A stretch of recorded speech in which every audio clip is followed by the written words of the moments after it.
Halo guys, jadi karena tadi kayaknya kalau mau dibikin video short itu terlalu lama.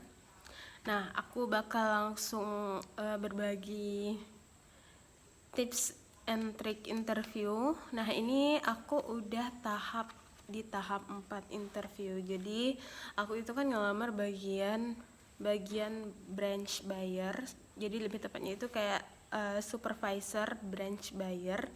Nah, itu untuk seleksinya itu di administrasi dulu. Nah, kemarin tuh alhamdulillahnya lolos administrasi. Terus untuk interview aku udah masuk ke interview yang keempat kali. Nah, yang pertama itu interview HRD. Itu nggak lama guys, itu sekitar aku kemarin cuma 7 menitan. Mungkin yang dilihat itu lebih ke berkas aku.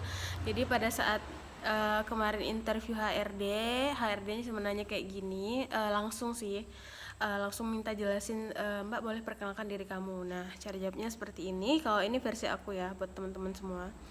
Nah, kalian atur posisi sebaik mungkin. Maksudnya sebelum Google Zoom itu dimulai ya. Jadi sebelumnya langsung aja, baik, sebelumnya Ibu terima kasih atas kesempatan yang diberikan. Perkenalkan nama kamu, terus lulusan tahun berapa, dari universitas apa, terus untuk program studinya apa. Nah, langsung kalau aku kemarin itu jelasin pengalaman kerja terakhir. Untuk perkenalannya ini hanya bagian perkenalan. Untuk bagian pengalaman kerja terakhir saya sebagai administrator misalnya kan. Untuk pekerjaannya sendiri apa, job desk-nya apa. Nah, administrator itu kan ada banyak. Jadi aku tuh bagian administrator warehouse dan jurnal. Pekerjaan saya untuk jurnal itu biasanya saya melakukan pemesanan beberapa toko. Nah, karena aku kan kerjanya bagian merchandising branch buyer, jadi tuh aku menyesuaikan sama pekerjaan yang sesuai. Karena kan kemarin pada saat interview untuk HR-nya juga bilang, katanya berarti ini udah selinier ya Mbak, katanya berarti kamu paham juga ya untuk bagian customer invoice atau draft invoice. Nah, itu tuh ada kesesuaian di situ. Jadi mungkin kayaknya dia lebih tertarik ke situ juga. Nah, terus dia nggak terlalu lama, itu sih kemarin sekitar 7 menit aja bagian perkenalan diri. Terus ditanya apakah ada rencana ingin menikah, aku bilang tidak ada. Aku cuma jawabnya bilang tidak ada. Nah, untuk jawaban yang paling baik kalian jawab begini, baik Bu, sebelumnya saya ucapkan terima kasih atas jawabannya. Untuk rencana menikah sendiri saya itu belum ada Bu, kebetulan karena saya ingin benar-benar berfokus untuk bekerja. Nah, mungkin itu jawaban lebih baik. Terus ada lagi pertanyaan, apakah ada ingin rencana S2? Aku jawabnya hanya tidak Bu. Habis itu kalau nggak salah itu aja sih yang ditanyain, kayaknya nggak lama, sekitar 7 menit. Nah, aku tuh setelah itu langsung berpikir, aku cepat banget ya. Kalau misalnya kalian mau lebih lama itu bisa searching dulu ya, kayak gini tadi. Kalian harus baik-baik Bu, saya ucapkan terima kasih atas pertanyaannya. Nah, bisa seperti itu terlebih dahulu. Nah, setelah interview itu aku langsung mengevaluasi diriku. Apakah ada yang salah dengan jawabanku sehingga menjadi pertanyaannya menjadi lebih cepat. Tapi setelah itu langsung pengumuman, kalau nggak salah ya, pengumumannya sekitar seminggu itu aku dinyatakan lolos ke tahap interview kedua. Nah, karena aku sebelumnya udah evaluasi yang sebelumnya, yang kedua ini cukup lama, sekitar 10 menit kan nggak salah ya, 10 menit apa 15 menit itulah. Jadi yang kedua ini interview manager. Nah, interview manager ini sendiri yang ditanyain sama kayak HRD-nya juga masuk di situ. Mungkin untuk melihat konsistensi kita menjawab dari awal hingga akhir. Nah, aku melakukan penyempurnaan dari interview pertama, dari interview HRD, lanjut ke interview manager. Itu kan yang pertama, aku kasih contoh kayak gini. Baik Bu, sebelumnya saya ucapkan terima kasih atas kesempatan yang diberikan untuk melanjutkan ke tahap interview ini. Perkenalkan, nama saya A, saya dari jurusan A. Untuk program studi saya misalnya teknik sipil gitu ya. Untuk pengalaman terakhir saya sebagai administrasi warehouse, saya sesuaikan lagi untuk job desk-nya apa, pekerjaannya apa. Terus kesesuaian sama posisi yang saya lamar apa. Saya langsung bilang, untuk kesesuaian posisi yang saya lamar, saya terbiasa dengan beberapa draft invoice. Terus saya juga beberapa terbiasa dengan berkomunikasi dengan berbagai lintas divisi. Mungkin itu perkenalan singkat dari saya, Bu. Terima kasih. Nah, pertanyaannya itu mengalir ya. Kalau misalnya interview itu mengalir. Nah, kemarin setelah itu kalau untuk interview manajer itu setelah perkenalan diri ditanya home base-nya asal mana. Nah, kamu jelasin kamu dari mana. Terus kemarin aku tuh karena penempatannya siap atau enggak ditempatin di luar domisili atau home base, aku bilang siap, Bu. Terus enggak panjang sih kemarin kalau yang manajer. Sama apakah ada yang ingin ditanyakan, dia bilang kan. Aku terus tanya apa yang ingin aku tanya. Yang pertama itu kalau misalnya ditempatin di luar itu apakah ditanggung atau tidak biaya akomodasinya. Ibunya bilang tidak. Baik, Bu, terima kasih. Saya bilang seperti itu. Nah, itu untuk interview manager seperti itu ya. Untuk kekurangan dan kelebihan itu belum ada, nanti ada di tahap selanjutnya. Nah, itu untuk interview yang kedua. Lanjut yang ketiga, ini BOD, Board of Director Regional. Jadi itu kayak yang se-Kalimantan gitu ya. Itu yang ketiga. Bapak-bapak kemarin yang interview ya. Jadi pertama-tama juga perkenalan diri sama kayak sebelumnya. Untuk diulang juga kayaknya terlalu panjang. Nah, setelah ditanya perkenalan diri, terus dia menanyakan ke saya itu pekerjaannya ngapain, terus kalau misalnya ini ditempatkan di Ketapang itu siap atau tidak. Aku bilang siap. Aku jadi sebut tapi nggak tahu ya ini bakal diambil aku atau enggak. Nah, kalau misalnya ditempatin aku bilang siap. Terus pekerjaannya juga harus disesuaikan. Misalnya kan kalau di aku kemarin di jurnal itu kata aku bagian penulisan piutang. Terus untuk bagian warehouse itu aku bagian monitoring warehouse. Aku nggak ada ngejelasin pengalaman lain sih. Cuman kemarin ditanya kenapa resign, terus aku bilang karena aku selesai kontrak. Nah, itu jawabannya kayaknya kurang tepat sih. Kenapa? Kalau misalnya cuman selesai kontrak itu takutnya ada hal-hal negatif yang lain gitu kan. Tapi kamu harus jelasin selesai kontraknya itu ngapain. Nah, aku jelasin kemarin kenapa selesai kontrak itu karena memang aku jelasin aku kan awalnya freelance di pekerjaan aku sebelumnya. Terus ada namanya PKWT 1. PKWT 1 itu per sebulan, terus lanjut ada PKWT 2, PKWT 3. Nah, itu batasnya hanya sampai PKWT 3, Pak. Jadi per 3 bulan. Terus bapaknya nanya, kok per 3 bulan? Biasanya kan per tahun. Memang kebijakan setiap perusahaan itu berbeda-beda, Pak. Jadi kalau misalnya di tempat kerja sebelumnya itu per 3 bulan. Jadi aku jelasin kayak gitu. Karena memang benar-benar selesai kontrak dan aku juga punya surat pengalaman kerja. Jadi seperti itu untuk menjelaskannya. Nah, itu untuk gambaran singkat interview BOD. Lanjut yang ini per hari ini, jadi masih sangat fresh ya. Itu yang terakhir itu interview kayaknya user yang keempat. Itu yang bagian terlibat yang bakalan bekerja sama langsung dengan aku. Nah, aku sudah memberikan gambaran ini langsung dikasih study case tadi. Jadi aku sarankan nih kalian catat ya di 8 menit ini. Yang pertama, sebelum kalian interview, pakaian kalian harus rapi. Nah, alhamdulillahnya aku hari ini pakai baju warna putih, jilbab hitam. Terus aku juga pakai sedikit alis dan pakai make up tidak terlalu tebal, ini tipis banget. Karena kan aku ngerasa kayak online ya. Jadi seperti itu. Yang pertama-tama sama memperkenalkan diri. Terus lanjut setelah itu ini interview yang pertama ya, karena aku 2 orang yang interview aku. Langsung dikasih case. Nah, tadi aku ditanya, kalau misalnya ini Mbak katanya kan, kalau misalnya kamu dalam suatu pekerjaan dikasih case seperti ini. Misalnya kan dalam sebuah perusahaan kita mau pesan barang dari distributor, itu barangnya kurang. Nah, tapi yang datangnya itu cuma 7, sedangkan dari si customer mintanya 10. Bagaimana kamu menanggapi hal tersebut, dan sebagai distributor apa yang kamu lakukan? Nah, aku langsung bilang, kalau berdasarkan pengalaman saya sebelumnya, Pak, kalau misalnya ada barang yang kurang, itu juga pernah saya alami. Biasanya kan Anda melakukan pengecekan dan koordinasi dengan beberapa tim. Saya bilang seperti itu. Koordinasi dengan beberapa tim seperti tim driver dan logistik. Nah, itu biasanya akan dikomunikasikan dengan segera, apalagi kalau misalnya untuk bagian barang itu kan fakturnya kalau sudah divalidate dalam istilah kantornya itu udah nggak bisa diubah lagi. Jadi kalau misalnya kita validate 10 yang datang, itu berarti misalnya customer itu bayarnya juga tetap dengan quantity 10 itu. Mungkin kalau misalnya dalam masalah lain, kalau misalnya itu kan udah 10 ya, jadi itu harus cepat koordinasinya Pak, saya bilang seperti itu.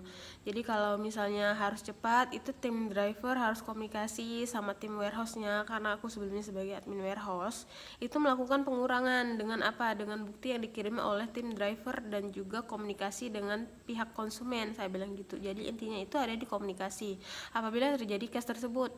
Nah, ini ada tambahan kalau misalnya itu udah divalidate sama pihak distributor. Nah, kalau misalnya sudah divalidate, itu pihak distributor itu kan harus konfirmasi sama tim driver. Nah, itu tuh biasanya akan sangat jarang Pak, namun apabila terjadi itu bisa dilakukan pengajuan retur, itu dari pihak distributor, saya bilang seperti itu. Jadi kan kalau misalnya udah ada bukti validnya, nah itu tuh kalau berkasnya sudah selesai itu bisa diajukan retur atau retur ke distributornya. Saya jawab begitu. Sekian Pak jawaban dari saya, terima kasih, saya bilang gitu. Terus lanjut ditanya lagi tadi apa ya, aduh bentar ya guys ya, aku lupa. Ya dia perjalanan ke daerah sana cukup gimana, terus dia bilang kayak gitu. Terus saya bilang kamu harus sejujur-jujurnya, nggak sejujur-jujurnya sih, maksudnya kamu sesuaiin aja. Jadi kamu bilang kayak aku bilangnya gini, aku udah komunikasi sama orang tua, jadi tuh kalau misalnya di tempat di sana orang tua membolehkan, aku bilang seperti itu. Jadi kayak komunikasikan apa yang sudah terjadi ke pihak interview. Terus yang kedua itu dia nanya, ini cewek, ini bagian partner yang kedua, dia bilang kayak gini, baik Mbak Erdia, bisa kamu ceritakan, ini kan pengalaman kamu cukup banyak ya, dibilang kayak gitu kan. Jadi aku ceritain, jadi kamu harus menanggap dan mendengarkan pertanyaan dan apa yang akan kamu jawab. Jadi dia minta aku menceritakan pengalaman magangku dan pekerjaannya ngapain aja.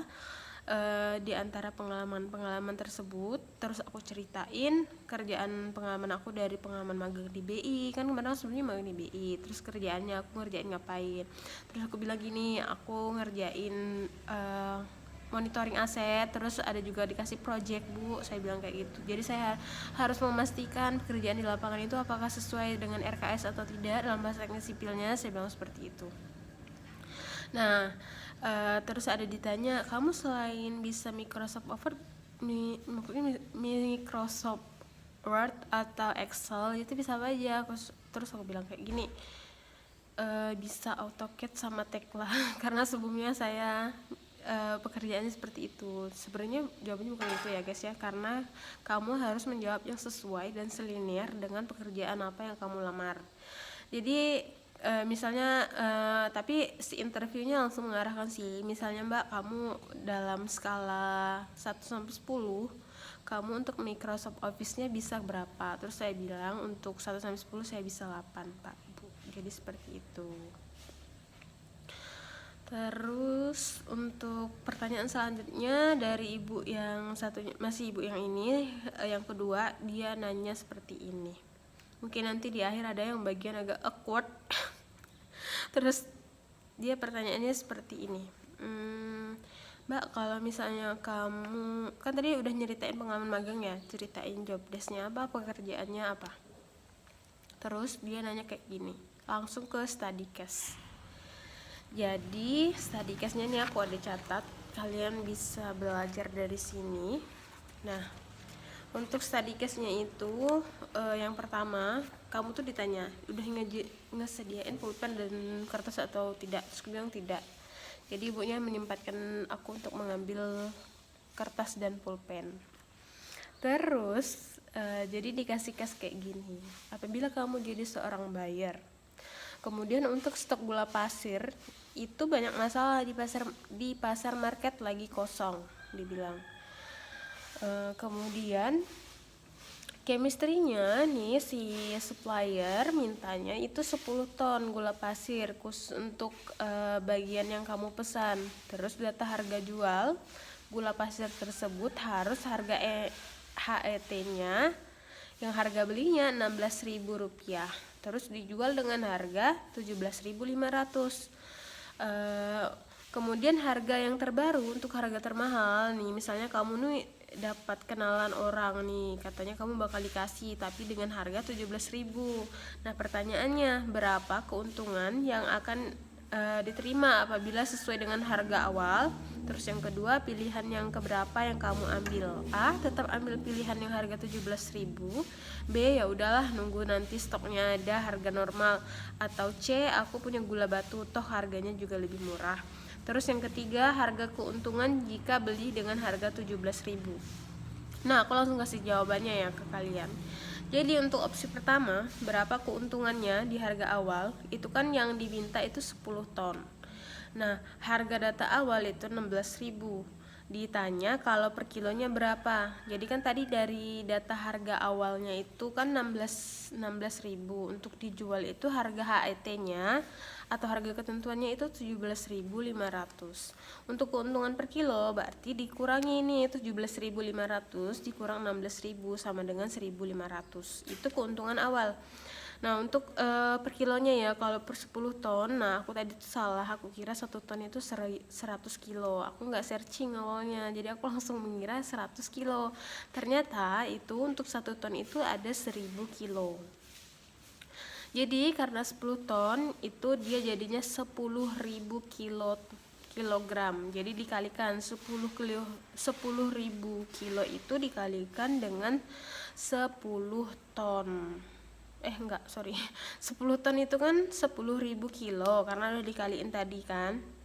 Per kilonya itu 1.000. Jadi 10 ton itu 10.000 dikalikan dengan keuntungannya kalau per kilo kan 1.500. Dikalikan lah tuh jadinya 1.500 dikali dengan 10.000 kilo. Itu kalian bisa tulis. Nah, ini ya, kasih coret-coret ya, biar lebih jelas apakah terlihat. Jadi kan di sini itu harganya 10 ton. Ini keterangan ya guys ya. Tuh, 10 ton. Untuk 1 ton sendiri kalian nggak boleh matiin kamera nanti. Jadi harus ini langsung aja. Jadi 1 ton itu kan sama dengan 10.000 kilogram. Kalau untuk 10 ton langsung aja 10 kali 1000 10 1 ton kan 1.000 kilo. Kalau 10 berarti dia 10.000 kilogram. Nih, maaf ya jelek, tapi hasilnya rapi kok tulisan aku. Nah, setelah itu tadi kan harga beli itu dia kalau berdasarkan standar tuh harus cari yang harga 16.000. Lanjut harga jual dari awalnya, harga jual yang seharusnya NET, HET namanya. Harga jual itu harus 17.500. Nah, untuk keuntungan per kilogramnya langsung aja dikurangi 17.500 kali 16.000 itu 1.500. Nah, 1.500 itu dikalikan dengan, ini kan karena per kilo, karena tadi 10 ton dikalikan dengan 10.000 kilo. Nih, kita kalikan aja, ini sebenarnya mudah sih guys. Nih, langsung aja, ini 1 kali 5, 15, nolnya ada 1, 2, 3, 4, 5, 6, langsung aja kalian masukkan 6. Jadi untuk per 10 ton itu keuntungannya dia 1.500.000. Lanjut untuk yang kedua itu dia memberikan opsi 3, pilih harga 17.000 atau kamu ya udahlah nggak usah beli aja dulu. Terus atau yang ketiga itu kamu bisa pilih harga gula batu toh harganya dengan asumsi lebih murah. Nah, sebaiknya kamu pilih dengan jawab ambil harga 17.000.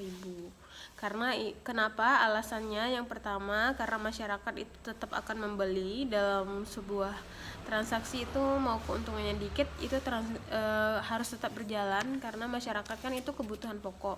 Jadi kamu bisa harus jawab seperti itu. Alasannya apa? Pilih yang A, ambil yang 17.000. Ini kayak lebih ke FGD sih namanya guys. Interview yang keempat ini kayak lebih ke FGD. Kamu dikasih kasus secara real dan perhitungan kamu juga harus tepat dan akurat. Jadi alasannya pilih A itu karena agar stoknya tetap ada, jadi masyarakat bisa beli, jangan sampai stoknya itu kosong. Jadi kayak gitu, sepemahaman aku setelah interview ini jadi seperti itu.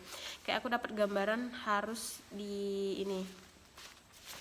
harus bisa stok tuh harus ada gitu. Dengan harga yang segitu keuntungannya ini tadi yang awal ya. Yang awal itu 1.500.000, terus ini kamu pilih yang opsi sih ambil 17.000. Nah, ini yang ketiga, kita akan menghitung untuk yang harga beli 17.000, harga jualnya di 17.500. Untuk keuntungan per kilonya berarti 500 rupiah. Kalau dikalikan dengan harga per 10.000 kilo tadi atau 1 ton, itu berarti langsung aja 5 kali 1 kan 5, nolnya ini 500 ada 2, 10.000 ada 4, berarti ada 4, ada 6 ya, ada 6, berarti untuk per 10 ton itu keuntungannya sekitar 500.000 rupiah saja. Nah jadi kayak lebih ke dicek sih pengetahuan matematika kamu. Ini lebih ke FGD sih guys, soalnya aku sebelumnya pernah FGD juga di Unilever. Jadi kayak gini case-nya itu dikasih case yang langsung. Jadi kalian harus mengerti matematika dasar. Jadi kayak belajar aja ke harga untung rugi dalam sebuah perusahaan kalau kalian masuknya di retail atau FMCG. Nah, setelah itu ada pertanyaan yang sedikit membangunkan. Sudah nih, aku udah benar semua nih jawabannya kan. Terus ditanya, "Mbak, kamu kalau misalnya tahu manfaat pulpen selain menulis apa?" "Untuk menulis, Bu," saya bilang gitu. Kan kayaknya mau ngejokes ya. Terus selain itu fungsinya apa? Saya bilang untuk dipinjamkan. Tapi kayak freak gitu. Terus setelah itu langsung ditutup. Soalnya aku nggak tahu mau jawab apa lagi. Hampir sejam itu di interview aku bilang untuk dipinjamkan karena memang pulpennya sering dipinjam ya. Jadi seperti itu sih. Mungkin itu saja pengalamannya. Aku nggak tahu habis ini ya bakal lanjut apa.